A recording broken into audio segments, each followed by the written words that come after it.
Got Anthony Castonzo coming. All right. I like it.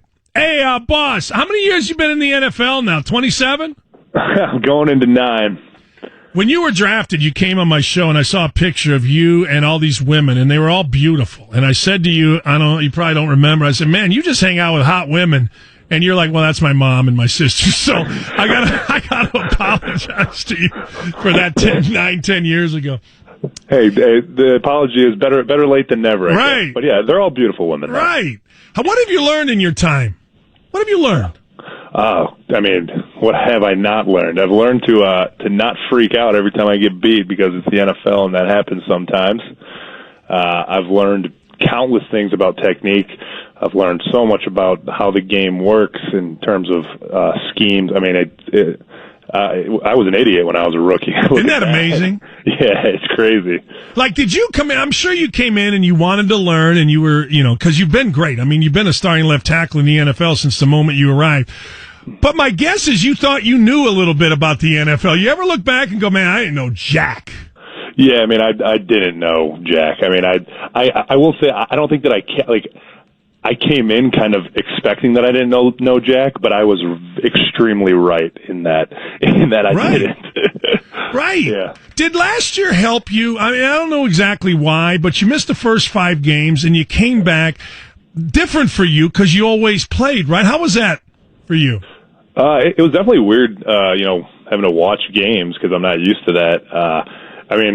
Whether that, I missed all the training camp and I missed all those games. I guess you could say I was as fresh as I've ever been going into the 6th game of the season. Right.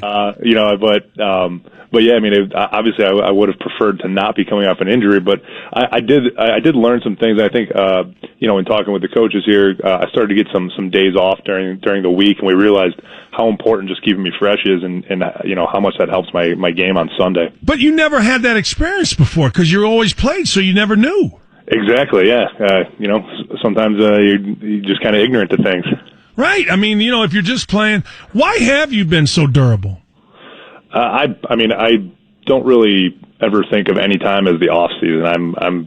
I'm constantly working on my body. I'm constantly trying to find where my weaknesses are to make sure that I don't have any glaring weaknesses that could either happen to me with an injury or something that an opponent could take advantage of. So I just am constantly working on my body, and I think that's why I've been able to be as durable as I have. I saw you a couple times up at it's no longer there, I don't think, the Marsh up on Michigan. Yep. And what was remarkable to me about you was you think about football players, particularly linemen, and they're these real thick. You're more basketball player-like in terms of your build. Does that help you? Yeah, the struggle for me has always been to put and keep weight on rather than to keep it off.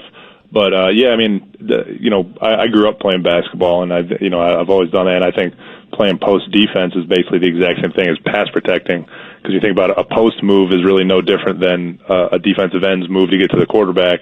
So it's there's definitely some translation there, but yeah, having kind of the leaner build definitely helps me with my feet and being able to move around. When you were coming out and they said, all right, we got to go through all of these things at the combine or on your pro day where obviously you're being measured for everything.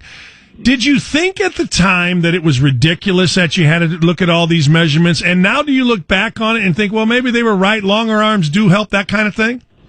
There's certain things.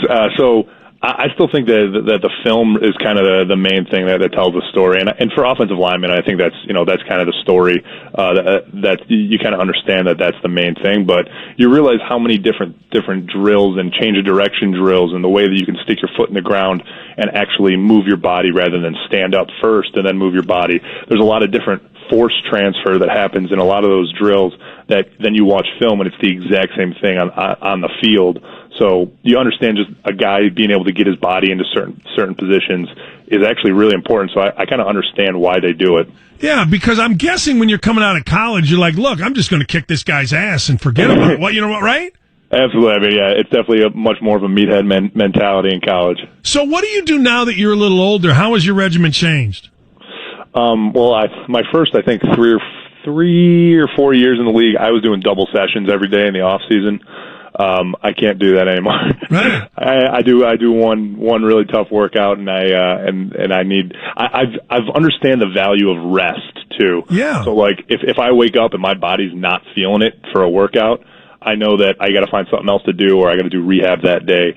I got to understand that that pushing through will just break me down further rather than actually help me get better. So I've really taken a more cerebral approach to making sure that everything I do is to make myself get better and not just to grind. Yeah, I mean, how difficult is that for a young guy to learn? It's extremely difficult because you think, if something's happened on the field that you don't like, you always think, I just got to work harder and then I'll be able to fix it. As long as I work harder, how can I continue to make the same mistake? But in reality, it's if you keep on doing the same wrong thing over and over and over again and grinding it, you're actually going to get worse because you're teaching yourself to do the wrong thing rather than kind of analyzing how you move or what you did wrong and taking, maybe a slower, less of a grind mentality, but more of a cerebral approach to attacking a problem. Yeah, I mean, Anthony Castonzo, nice enough to join us, Four Winds Lakeside in-am Marina Hotline. When you looked at last year and all of a sudden here comes Quentin Nelson, here comes Braden Smith, did those two guys energize you? Yeah, I mean, it's impressive to just watch them play and to have guys come in. I mean, it's just awesome to have, that physical, it's kind of like an imposing figure playing next to you and playing on the other. I mean, our offensive line when you look at us across the board, it's some broad-shouldered big men, and it's exciting to kind of be a part of that thing. When guys come in as rookies, I'm 100 years old. Guys come in, I remember going back, there's hazing, all this kind of crap. How does an older guy handle a rookie in modern NFL?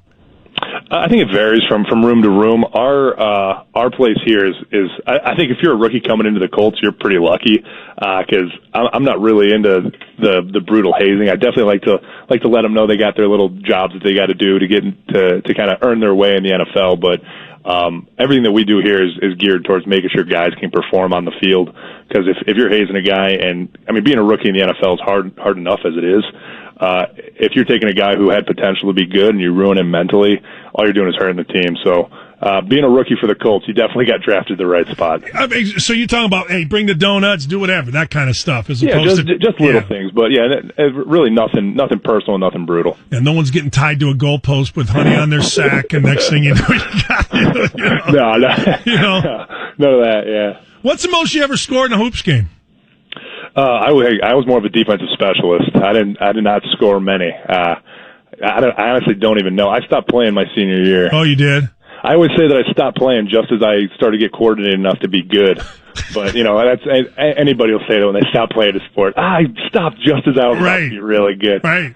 I'll tell people I'm the greatest Sandlot wide receiver in the history of Sandlot football, but I didn't like two-a-days, so no way in hell was I going out for... And there's nobody out there to dispute you. So you know what? As far as I'm concerned, Right. No, that is exactly right. Hey, last thing, and I'll let you go. How closely does a veteran NFL guy pay attention to off-season moves, meaning of other teams? Who's coming in? Clowney going to still be there? This guy going to be there? How closely do you pay attention to those things? I can only speak for myself, and I'm not closely at all. Is that right? I'm focusing on getting myself good and feeling good and what I'm doing. And sometimes, you get to a game plan for a week, and I'm like, oh, that guy's there now. Okay. Really? Yeah. Yeah, I don't pay much attention to what goes on like around the league like that in the off season. I'm very self-focused, focused on not getting myself to where I need to be. What do you do in the off season other than work out? That's basically. I'm training. I'm eating. I'm hanging out with my girlfriend and my dog. Nice. So that's about it. You put that in the right order, too. A lot of guys get nuts on the dog. Well, I'm hanging out with my dog, and then my girlfriend's there. No. You always got to go with the way. But trust me, divorce costs a lot of money. Don't involve. Appreciate you, man. Have a great rest of the season, or rest of the summer, and look forward to seeing you. Thanks for the time. I appreciate it. Have a good one.